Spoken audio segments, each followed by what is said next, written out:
27ویں رجب شب معراج، اس کے نوافل اور نوافل کا طریقہ میں آپ کو عرض کرتا ہوں۔ میرے پیارے نبی مکی مدنی صلی اللہ علیہ وسلم نے فرمایا، رجب میں ایک رات ہے کہ اس میں نیک عمل کرنے والے کے لیے 100 سال کی نیکیوں کا ثواب لکھا جاتا ہے، اور وہ رجب کی 27ویں شب ہے جو اس میں 12 رکعت اس طرح پڑھے کہ ہر رکعت میں سورہ فاتحہ اور کوئی سی ایک سورت، اور ہر 2 رکعت پر التحیات پڑھے اور 12 پوری ہونے پر سلام پھیرے۔ اس کے بعد 100 بار پڑھے سبحان اللہ والحمد للہ ولا الہ الا اللہ واللہ اکبر، 100 بار استغفار استغفر اللہ یا استغفر اللہ واتوب الیہ یہ پڑھے، 100 بار درود شریف پڑھے، اور اپنی دنیا و آخرت سے متعلق جس چیز کی چاہے دعا مانگے، اور صبح کو روزہ رکھے تو اللہ پاک اس کی سب دعائیں قبول فرمائے سوائے اس دعا کے جو گناہ کے لیے ہو۔ سبحان اللہ۔ شب اسرا کے دولہ حبیب خدا مکی مدنی مصطفیٰ صلی اللہ علیہ وسلم نے فرمایا، رجب میں ایک دن اور رات ہے، جو اس دن روزہ رکھے اور رات کو عبادت کرے گویا اس نے 100 سال کے روزے رکھے، اور وہ 27 رجب ہے۔ حضور پرنور صلی اللہ علیہ وسلم نے فرمایا، جو 27 رجب کا روزہ رکھے گا اللہ پاک اس کے لیے 60 مہینوں کے روزوں کا ثواب لکھے گا۔ اور یاد رکھیے، 27 رجب کی رات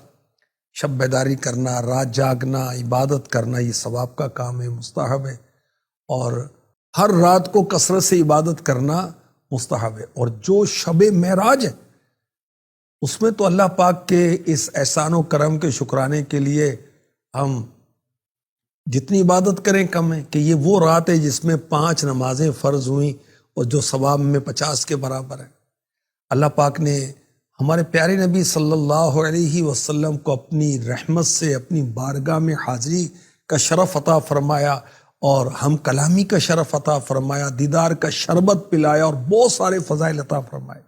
نماز برائے حاجات بھی سن لیجئے، حضرت علی رضی اللہ تعالی عنہ سے روایت ہے، 4تھی 5ویں اور ایک روایت میں 14ویں 15ویں اور ایک روایت میں 23ویں 24ویں 25ویں کو روزہ رکھے،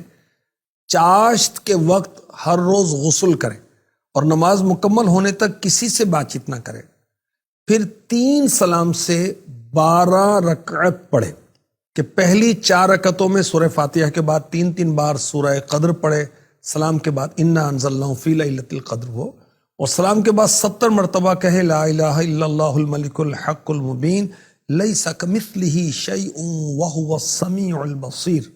دوسری 4 رکعتوں میں سورہ فاتحہ کے بعد سورہ نصر اذا جاء نصر اللہ والفتح 3 بار پڑھے پوری صورت، سلام کے بعد 70 بار پڑھے انک قوی